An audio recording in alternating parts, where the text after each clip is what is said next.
तसव्वुर करें एक ऐसे शख्स का जिसके पास ना कोई बड़ी फौज थी, ना तीर अंदाजों के दस्ते और ना ही कोई शाही खजाना। वो एक इंतहाई दुश्वार गुजार और बर्फीले पहाड़ की चोटी पर बने एक किले में मुकीम था। तारीख बताती है कि उसने मुसलसल 35 साल तक अपने किले की चाहर दीवारी से बाहर कदम नहीं निकाला, लेकिन आधी दुनिया के ताकतवर तरीन बादशाह, अजीम जर्नैल और वजीर आजम उसके नाम से थर थर कांपते थे। बड़े बड़े शहंशाह रात को सोते वक्त अपने खैमों और महल्लात में पहरेदारों की गिनती बढ़ा देते थे, क्योंकि उन्हें डर था कि वो पुरस्रार शख्स कहीं साए की तरह उनके बिस्तर तक न पहुंच जाए। ये दास्तान है तारीख के सबसे खौफनाक, पुरस्रार और ज़हीन तरीन किरदार हसन बिन सबाह की।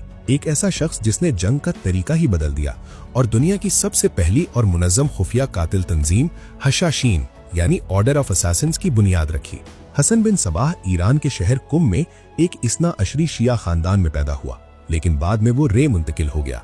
वो बचपन से ही इंतहाई सहीन, इल्म का प्यासा और पुरस्रार मिजाज का मालिक था। तारीख में एक मशहूर मगर कुछ मौरखीन के नजदीक अफसानवी वाकया बयान किया जाता है कि नेशापुर के मदरसे में 3 इंतहाई ज़हीन तालिब इल्म इकट्ठे पढ़ते थे। हसन बिन सबाह, उमर खय्याम जो बाद में दुनिया का सबसे बड़ा रियाजीदान और शायर बना, निजामुल मुल्क टूसी जो सल्जूकी सल्तनत का अजीम तरीन वजीर आजम बना।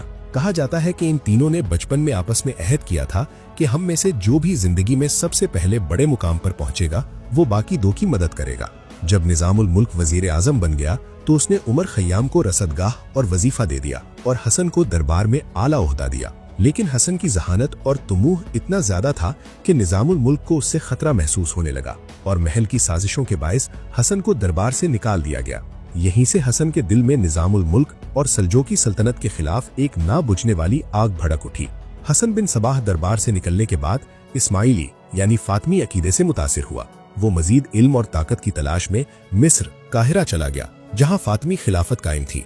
वहां भी उसकी जहानत ने उसे बहुत जल्द खलीफा के करीब कर दिया, लेकिन खलीफा के जानशीन के मसले पर हसन बिन सबाह ने बड़े शहजादे निजार की हिमायत की, जबकि ताकतवर जर्नैलों ने छोटे शहजादे को तख्त पर बिठा दिया। हसन को कैद करके एक जहाज में डालकर मिस्र से निकाल दिया गया।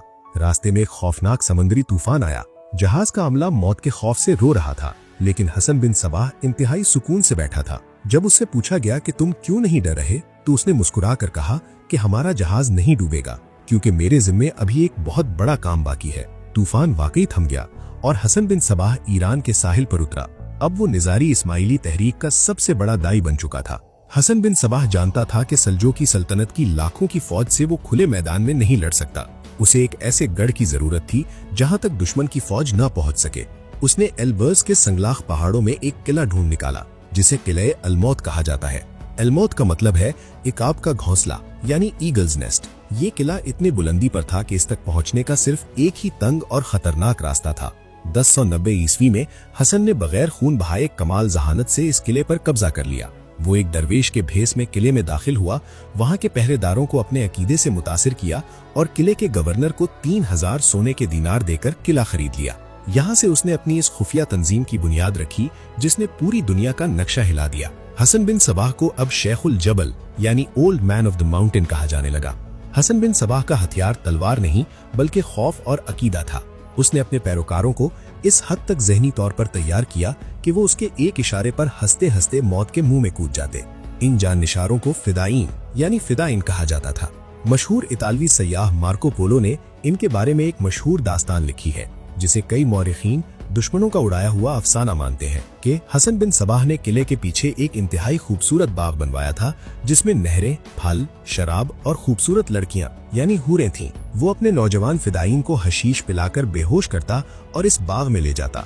जब वो होश में आते तो उन्हें लगता कि वो जन्नत में आ गए हैं। फिर उन्हें दोबारा बेहोश करके बाहर लाया जाता और हसन कहता कि अगर तुम मेरे हुक्म पर दुश्मन को कत्ल करते हुए मर गए तो तुम सीधे इसी जन्नत में जाओगे। ख्वाह ये जन्नत की कहानी सच हो या झूठ, लेकिन ये एक तारीखी हकीकत है कि फिदाइन की वफादारी की कोई मिसाल नहीं मिलती।